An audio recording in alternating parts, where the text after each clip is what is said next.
नमस्ते बिटिया, हमेशा खुश रहो बिटिया। Myself Dr. Aarti Purohit, Associate Professor, Jyoti Vidyapeeth Women's University. Our today's topic is Giardia lambda in parasitology. Giardia lambda. Giardia lambda is a flagellated protozoa that infect the duodenum and small intestine, range from asymptomatic colonization to acute or chronic diarrhea and malabsorption. It is more prevalent in children.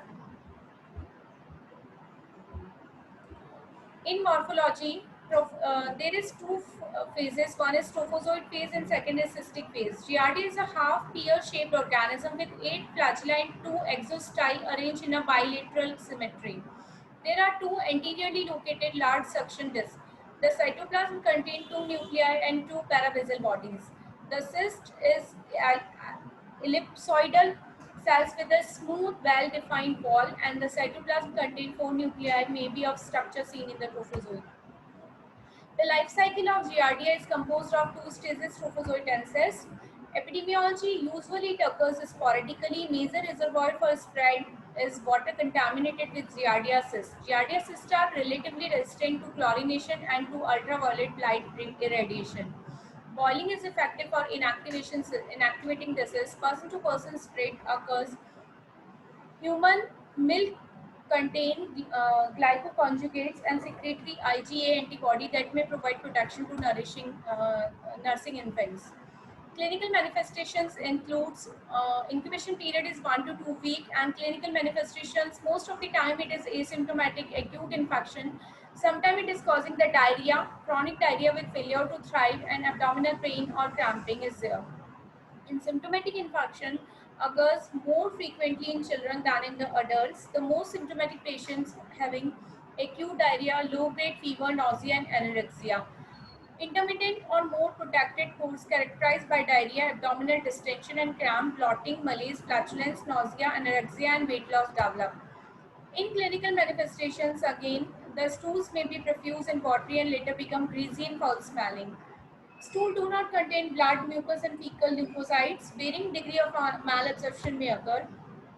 Abdominal stool patterns may alternate with periods of constipation and normal bowel movement. Malabsorption of sugar, fat, and fat-soluble vitamins has been well documented and may be responsible for substantial weight loss. The giardiasis has been associated with the growth, stunting, and repeated giardia infections with a decrease in cognitive function in children in endemic areas. Giardiasis should be considered in young children, in children care, or in any patients who has had contact with an index case or a history of recent travel to an endemic area who has persistent diarrhea, intermittent diarrhea, and constipation.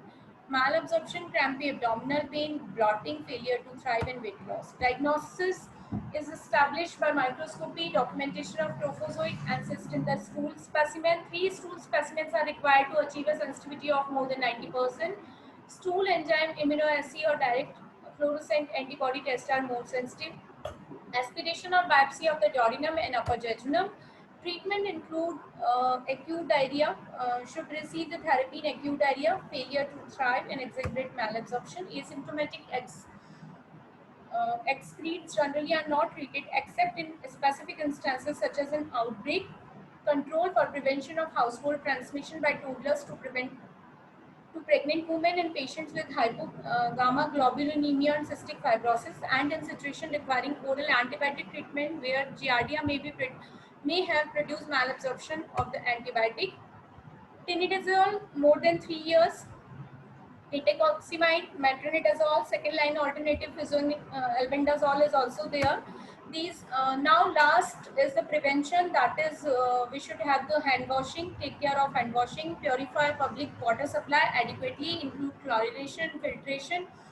Travelers to endemic areas are advised to avoid uncooked foods that might have been grown, washed, prepared with water that has potentially contaminated, and purification of drinking water can be achieved by a filter or by brisk boiling of water for at least 1 minute.